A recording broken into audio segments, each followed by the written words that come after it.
5 years ago, I found myself living in South Lake Tahoe. I had recently lost my job in Southern California and was told by some friends, "There's plenty of jobs for a pretty girl up here." I was in the process of being trained as a party pit dealer. I was really looking forward to excelling in my new position and my new life. I'll never forget that cold October night 5 years ago. I was listening to a radio station on my little plastic boombox. I had only moved in 2 days prior, and the cable guy hadn't gotten around to hooking me up yet. So, this little radio was my only form of entertainment. The time on my old metal alarm clock was 11:11 p.m. I remember specifically because ever since I was little, I have always made a wish at 11:11. As I was making my usual wish of health and good fortune, an announcement came across the airwaves. "There's a mild system heading our way, and from midnight to 6 a.m. we're expected to see some snowfall." Being from Orange County, I had never actually seen it snow except in movies and on the Weather Channel. My little rental cabin was so cute, and I couldn't wait for it to be adorned with snow. I was excited with anticipation. "I better be prepared for this," I said to myself as I sprung up from my frameless twin-sized mattress. I continued to talk to myself. I need batteries for my little boombox and for my flashlight. Some candles in case the power goes out, hot cocoa, and a pair of gloves or mittens. It wasn't until I scanned the studio cabin that I remembered I had an actual wood-burning fireplace. I stated, I simply must get wood and a starter log for my adorable little fireplace. As I stepped outside, much to my surprise, we were already starting to see some flakes. I don't know how quite to explain the first time you see snowfall. A childlike innocence rears up, but also a kind of inner sadness. Something about it just seems cold and frightening. Don't get me wrong. Snow falling is beautiful and peaceful, but at the same time it made me think of just how many people have no homes and are probably terrified at the sight of it. I stopped to look up. I've always wanted to catch a flake on my tongue. So I separated my lips, eased my tongue out of my mouth. It was very dark outside. The giant redwoods didn't allow for much starlight in my neighborhood, but the snow was white and almost looked lit up as it gracefully fell towards my face. I remember wondering if anyone else was outside trying to catch a snowflake on their tongue for the first time, when all of a sudden my tongue was cold and wet. "I caught one," I started to boast in a subtle whisper. As I started to giggle aloud, I remembered sternly to quiet myself.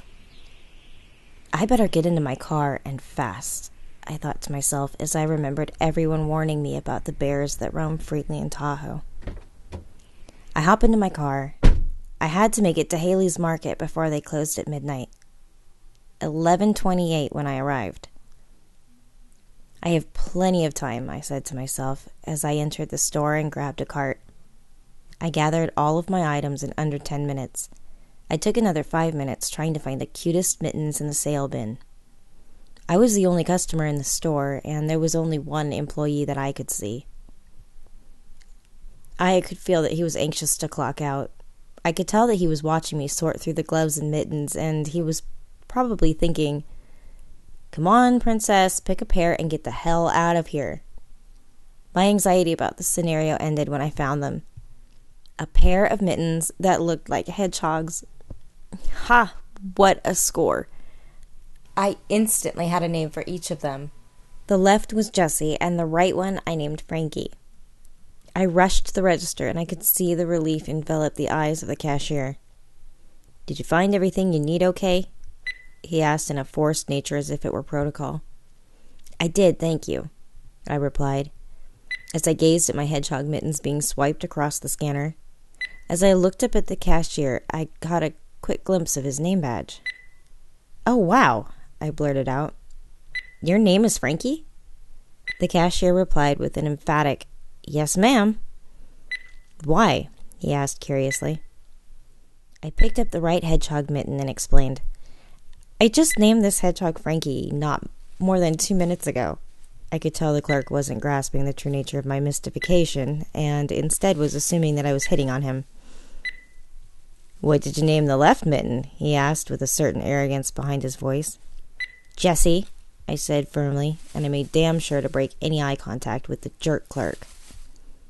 He started to speak, but I cut him off by clearing my throat in dissatisfaction. Don't get me wrong, he was good-looking and all, but I just can't stand when guys assume that they are being hit on when they couldn't be more wrong. Anyway, I thanked him politely, but still made sure not to regain eye contact. "You try and keep warm out there, sweetie," he barked. I just awkwardly replied, "You too." As the Haley's doors slid open, they revealed a winter wonderland in the parking lot. The snow was still falling quite heavily, or so I thought. There was about 6 inches covering the ground of untouched, pure, beautiful snow. I hesitated even walking to my car because I didn't want to ruin that pristine scene with my footprints. It was really cold, though, and as I was pushing my cart, I was still struggling putting on the hedgehog mittens to keep my hands warm. I reluctantly stepped into the parking lot. The snow was crunching under my feet, and walking in snow was a lot harder than I had imagined. Also, there was no way for me to continue using the shopping cart. I took the light stuff out, leaving the logs for my adorable fireplace inside the cart. It was a good thing that I couldn't yet put the Frankie mitten on my right hand, because that allowed me the dexterity to wrestle my car keys loose from my coat pocket.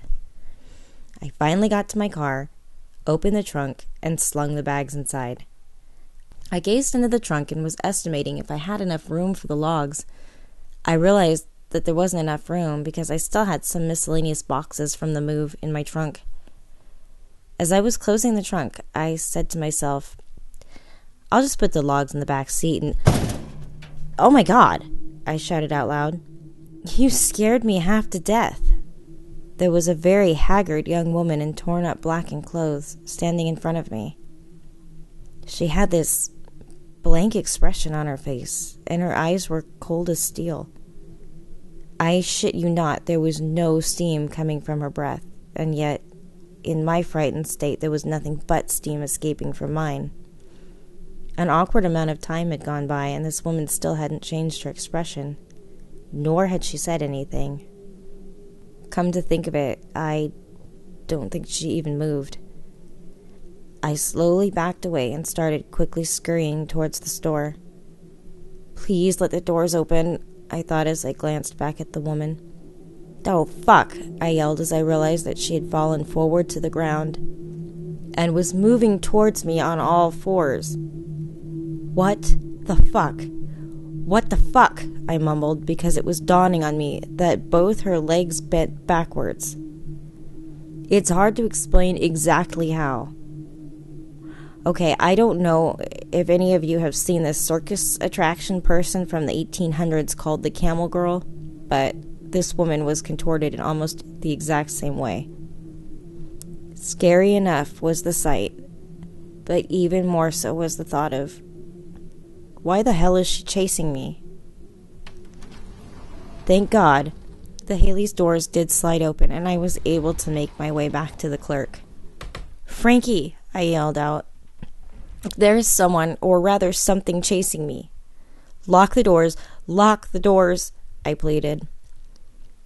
I was slightly relieved to see him dart towards the doors without hesitation and with his keys in his hand.